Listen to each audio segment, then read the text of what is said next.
Tuhan bersamamu.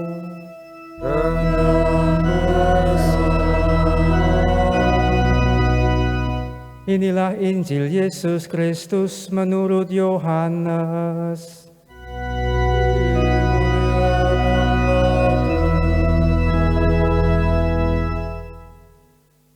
Di rumah ibadat di Kapernaum, orang-orang Yahudi bertengkar antara mereka sendiri dan berkata, bagaimana Yesus ini dapat memberikan dagingnya kepada kita untuk dimakan?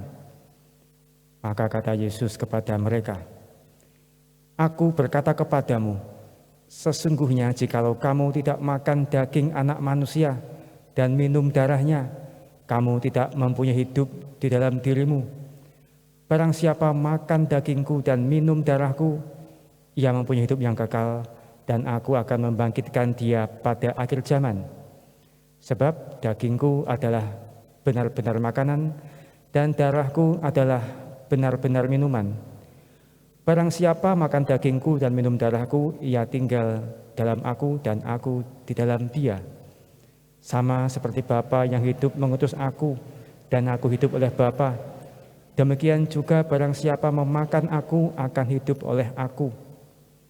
Akulah roti yang telah turun dari surga, bukan roti seperti yang dimakan nenek moyangmu dan mereka telah mati.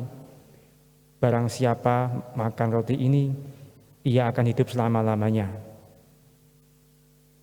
Semuanya ini dikatakan Yesus di Kapernaum ketika ia mengajar di rumah ibadat. Demikianlah Injil Tuhan.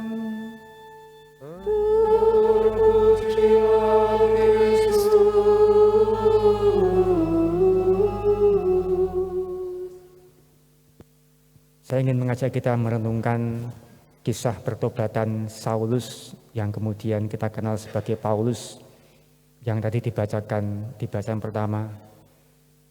Tadi kita mendengarkan bahwa mengenai Saulus atau Paulus ini Tuhan berfirman bersabda kepada Ananias, orang ini adalah alat pilihan bagiku untuk memberitakan namaku kepada bangsa-bangsa lain. Sabda Tuhan ini juga melekat pada kita ketika kita dilahirkan, utamanya ketika kita menerima kelahiran kembali lewat sakramen baptis. Artinya kita ini, apapun keadaan kita, adalah alat pilihan Tuhan yang alat ini ingin digunakan Allah untuk berguna mewartakan nama Allah, mewartakan kasih Allah kepada semua orang. Namun kadangkala seperti Saulus, mata kita masih gelap untuk bisa melihat kenyataan identitas kita sebagai alat pilihan Allah.